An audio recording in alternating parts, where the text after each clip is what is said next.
Loss झालेली आहे। त्या संदर्भातले जे मुख्य तक्रारदार आमचे भारतीय जनता पार्टीचे शक्ती केंद्र प्रमुख तळवड्याचे ग्रामपंचायत सदस्य हे आपल्याला निवेदन करतील। त्याचसोबत माझ्यासोबत माजी पंचायत समिती सदस्य पंकजी पेडणेकर, आमचे महिला ग्रामपंचायत सदस्य आणि आमचे सर्व सहकारी आहेत। आपल्याला सर्वांना माहितीच असेल की 8-9 महिन्यापूर्वी 13-12-23 रोजी मी एक पत्रकार परिषद घेऊन तळवडे ग्रामपंचायतीचा अपहार झाल्याबद्दल तुम्हा सर्वांना एक निदर्शनास बातमी आणून दिली होती आणि त्या सर्वांचे पुरावे सादर केले होते। त्याच्यानंतर जिल्हाधिकारी, मुख्य कार्यकारी अधिकारी, गटविकास अधिकारी आणि माननीय पालकमंत्र्यांना या सर्वांकडे ही तक्रार करून आम्ही त्याचा पाठपुरावा केला होता। या सर्व गोष्टीनंतर मुख्य कार्यकारी अधिकाऱ्यांनी एक समिती गठीत करून त्या समितीद्वारे सर्व चौकशी केली होती। या समितीने आमच्या सर्व ग्रामपंचायत सदस्यांची त्यांच्यासोबत जे पुरावे होते ते पुरावे घेऊन ग्रामपंचायतीमध्ये सर्व दप्तर आणि प्रत्यक्ष ज्या ठिकाणी जी कामे झालीच नव्हती ती जागेची प्रत्यक्ष पाहणी करून आपला एक अहवाल सादर केला। या अहवालापर्यंत काम जोरात चालू झालं, पण त्याच्यानंतर ज्या पद्धतीने हा गुन्हा दाखल व्हायला पाहिजे होते किंवा दोषीवर कारवाई झाली पाहिजे त्या ठिकाणी मात्र धीम्या गतीने गोष्टी चालू राहिल्यात। या गोष्टीसाठी आमचा सततचा पाठपुरावा चालू होता। प्रत्येक ठिकाणी वेळोवेळी आम्ही सर्व अधिकाऱ्यांना, संबंधित व्यक्तींना भेटत होतो, परंतु जशी कारवाई होती ती होत नव्हती। त्याच्यानंतर संबंधित अधिकाऱ्यांकडे आम्ही ज्यावेळी जात होतो त्या ठिकाणी आम्हाला सांगितलं जायचं की कोकण आयुक्तांकडे हा अहवाल गेलेला आहे, त्याच्यानुसार कारवाई होईल, परंतु ती कारवाई काही होत नव्हती।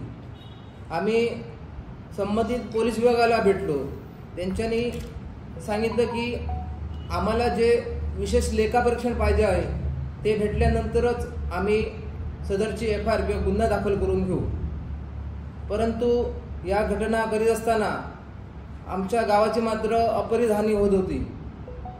याच दरम्यान जनता दरबारामध्ये माननीय पालकमंत्री रवींद्र चव्हाण साहेब यांच्यापर्यंत माझे सर्व ग्रामपंचायत सदस्य पंकजी पेडणेकर आणि आमचे सर्व भारतीय जनता पार्टीचे कार्यकर्ते त्यांच्यापर्यंत पोचलो आणि त्या ठिकाणी साहेबांना विनंती केली की आज आमचा गाव 10 वर्ष मागे गेला आहे, तरी कृपया सदर जे दोषी आहेत त्यांच्यावर तुम्ही तात्काळ कारवाई करण्याचे आदेश द्या।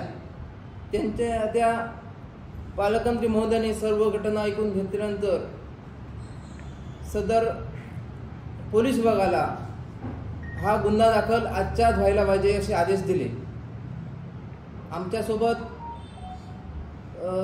आपला माहीत असेल की सध्या ज्या विषयासाठी चर्चेत असलेले आमचे युवा नेते संदीपजी गावडे यांच्यानी बरीच मेहनत घेतली। संध्याकाळी संबंधित विभागाने रीतसरपणे पोलीस विभागामध्ये गुन्हा दाखल केला आणि सरपंच, ग्रामसेवक आणि 3 ठेकेदार यांच्या विरुद्ध ही कारवाई झाली आहे। त्याच्यानंतर पोलीस विभाग आपल्या पद्धतीने गुन्ह्याची चौकशी करत आहे। मी याप्रसंगी सांगू इच्छितो की जरी हा अपहार 72,86,049 रुपये असला तरी माझ्या माहितीनुसार हा जवळजवळ 1.25 कोटीच्या घशात जाईल। प्रत्यक्ष अजून काहीतरी चौकशीच्या गोष्टी शिल्लक आहेत त्या संबंधित विभागाने आपण त्याच्यावर पण कारवाई करू असे आश्वासन दिलं आहे। हा अहवाल करत असताना काही अंशी या ठिकाणी सरपंच हे नाव वगळण्याचा आदेश या प्रशासनाला प्राप्त झाला आहे। या आदेशामागे कोणतरी अदृश्य व्यक्ती असल्याचा आमचा आरोप आहे। ग्रामपंचायत कुठल्याही संघटनेची असो, मात्र गावात काम करताना आपण चांगल्या पद्धतीने काम केलं पाहिजे, पण असे काही अदृश्य शक्ती या गावाच्या विकासासाठी खीळ घालत असतात. या गोष्टी चुकीच्या आहेत. सदर ग्रामसेवकांचा मागचा बॅकग्राऊंड म्हणजे त्यांचा कार्यकाळ बघितला तर आर्थिक अपराधाच्या खूप त्यांच्याकडे गुन्हे आहेत.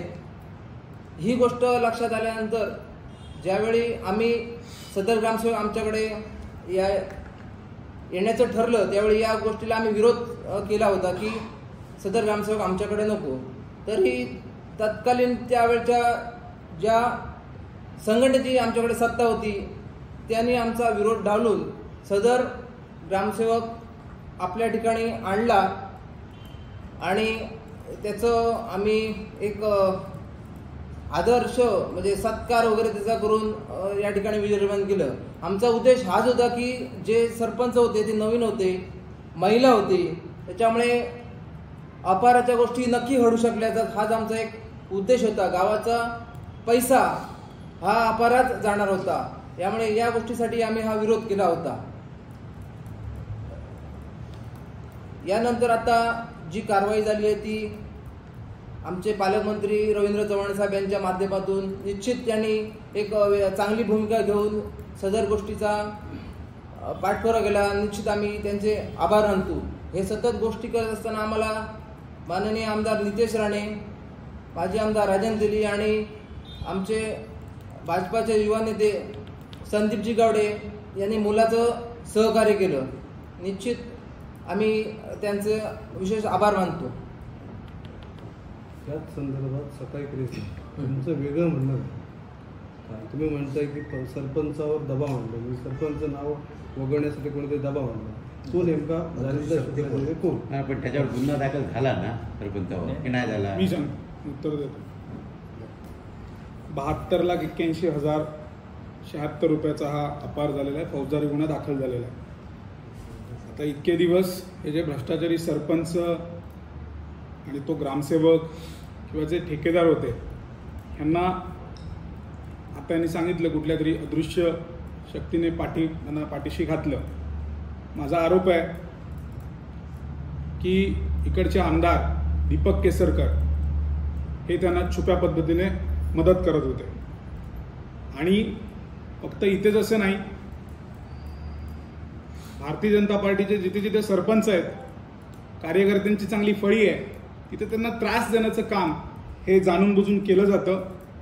ह्या संपूर्ण विषयामध्ये पोलीस प्रशासनाला तो जो जनता दरबार होता त्याच्यामध्ये तातडीचे निर्देश देऊन ह्याची दखल घेऊन फौजदारी गुन्हा दाखल करायला लावणारे, सत्याच्या बाजूने आमच्या पाठीशी उभे असणारे सन्माननीय पालकमंत्री महोदय रवींद्र चव्हाण साहेब यांचे आम्ही विशेष आभार व्यक्त करतो.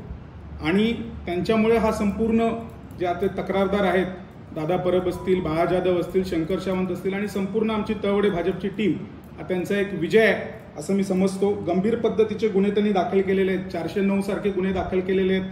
406 म्हणजे लोकसेवकाकडनं जसा विश्वासाचा जो भंग होतो, फॉर्जरी होते, त्यांनी संपूर्णपणे फॉर्जरी वगैरे केलेली आहे. आणि त्याच्यामध्ये नॉन बोलेबल सुद्धा याच्यामध्ये ऑफेन्स आहेत.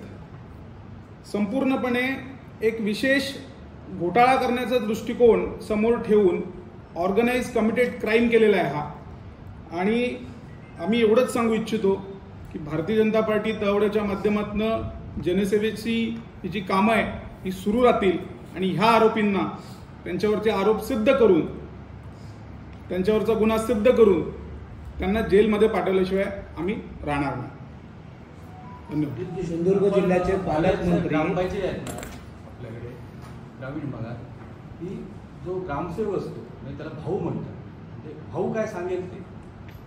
मला असं वाटतं की जास्त जबाबदार नाही वाटत का की ह्याला प्रशासनात जास्त जबाबदारी आहे.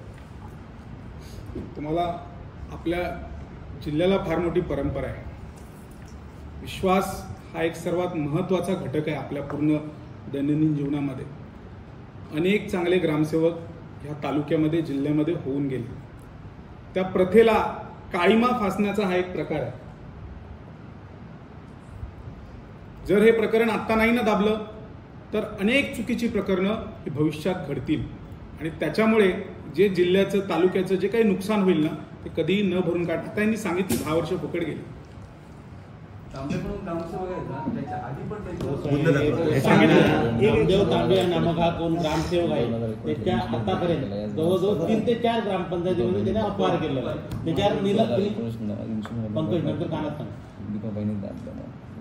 गावडे, एक मला सांगा, तुम्ही आता म्हटलंय की पालकमंत्र्यांनी हे केलं, चांगली बाब आहे, आनंदाची बाब आहे. सिंधुदुर्ग जिल्ह्याचे पालकमंत्री रवींद्र चव्हाण कुठल्या कालावधीत झाले की काल 13/8लाच पालकमंत्री झाले? 13/8लाच पालकमंत्री म्हणून निवड झाली की अगोदर दीपक केसरकर पालकमंत्री होते? पालकमंत्री कधी आहे, निवड कधी झाली? नेमकी 1 वर्षापूर्वी ना. 1 वर्षापूर्वी हे आता म्हणताय 13/12/2023ला 13/12/2023ला ते म्हणतात आम्ही काहीतरी सांगितलं, प्रेस त्यांनीच घेतली राजन तेलीकडे, तुमच्या भाजपच्या विधानसभेच्या अध्यक्षांकडे हीच लोक होती, पंकज पेडणेकर होते, हीच होती, त्यावेळी पालकमंत्री हेच होते, पदाधिकारी जिल्हाधिकारी किंवा अमुक हेच होते, पंचायत समिती गटविषयी हेच होते. मग 13/8/2024 का उजाडला? पापाचा घडा पालकमंत्री आत्ताच निर्माण झाले का? जनता दरबारालाच झाले का? सगळी तुम्ही कारण कालपासून आणताय, जनता दरबारात सगळे प्रश्न मिटले, म्हणजे पालकमंत्री यावेळी काय फक्त कागदावरचे होते का? तुम्ही दीपक केसर आरोप केला की ते करताय, अदृश्य शक्ती आहे, म्हणजे पालकमंत्री 13/8लाच पालकमंत्री तयार झाले, अदृश्य शक्तीच्या मागे होते, असं त्याचा अर्थ आहे का? प्रेस मी घेतोय ना, हा. मी सांगतो ना, पापाचा घडा फुटायला एक वेळ असतो. वेळ ही सगळ्यात मोठं उत्तर असतं सगळ्या प्रश्नांवरती. तुम्ही समजा ही वेळ होती, पापाचा घडा फुटला, म्हणजे जनता दरबार घेतल्यामुळे पापाचा घडा फुटला तुम्ही म्हणता. नाही, कारण आता 1 वर्ष झालं ना या घटनेला. एकंदरीत सगळ्या गोष्टी जर बघितल्या तर सिंधुदुर्गाचे पालकमंत्री सन्माननीय रवींद्र चव्हाण साहेब झाल्यापासून केसरकरांना त्यांच्या पुढे ते जुळलं होतं. गेळे प्रकरणानंतरच हे सगळे आरोप प्रत्यारोप तुम्ही जे आता काय सांगायला लागला, आमचे पालकमंत्री फास्टफूडने काम करतात वगैरे आणि ही कारवाई झाली, हे गेळे प्रकरणानंतर सगळं निर्माण झालं. आपण संशोधन आजपर्यंत थेट आरोप केसरकरांवर केले गेले नाही, तुमच्याकडनं केले गेले, अन्य कोणाकडनं केले गेले नाही. काही बोलणारी तोंडा आणि माणसं वेगळी होती, पण आता तुम्ही त्यांना जे घेता ते गेळे प्रकरणानंतर तुम्ही थेट आरोप करायला लागलाय. सत्य सांगतोय, सत्य सांगणं जर माझा गुन्हा असेल तर तो गुन्हा करायला मी तयार आहे. मी काय म्हणतो की 5 जण ह्याच्यात आरोपी झाले आहेत. तर सकाळी एक प्रेस झाली, बाळा जाधव येतो म्हणतो 14 जण आहेत असं मुख्य कार्यकारी अधिकाऱ्यांनी त्यावेळी गटविकास अधिकाऱ्यांनी कळवलं, आणि आमच्याकडे पुरावे आहेत त्या ठेकेदारांचे आणि अधिकाऱ्यांचे नातेवाईक आहेत. तुम्ही त्याच्याबद्दल काय तुमची भूमिका आहे? 100% याचा जेवढी व्याप्ती असेल ना ती सगळी व्याप्ती काढली पाहिजे. आता यांनी सांगितलं 72 लाख नाही, त्याच्यापेक्षा जास्त असेल, व्याप्ती काढली पाहिजे ना, 100% व्याप्ती काढली. तुम्ही तसे संबंधित पुरावे, तुम्ही आता खूप दिवस झाले नाही म्हटलं तरी वर्षभर तुम्ही पाठपुरावा काढा, म्हणजे पुरावे असतील तसे तुम्ही पोलिसांना देणार की फक्त पत्रकारांना सांगणार? दिलेले दिले. ठीक आहे. तुम्ही आता तळवड्याचा विषय घेतला. मळगाव ग्रामपंचायत ही भाजपकडे आहे, त्या ग्रामपंचायतीमध्ये पण असाच भ्रष्टाचार झाला आहे, ती सरपंच भाजपची आहे, त्या ठिकाणी तुम्ही मागणी करणार का? भारतीय जनता पार्टीची जी विचारधारा आहे ना ती गोष्ट ही आहे की कधीच चुकीचं काम करायचं नाही, लोकाभिमुख राहायचं. जर एखाद्याने चुकीचं काम केलं असेल संबंधिताला 100% शासन झालं पाहिजे.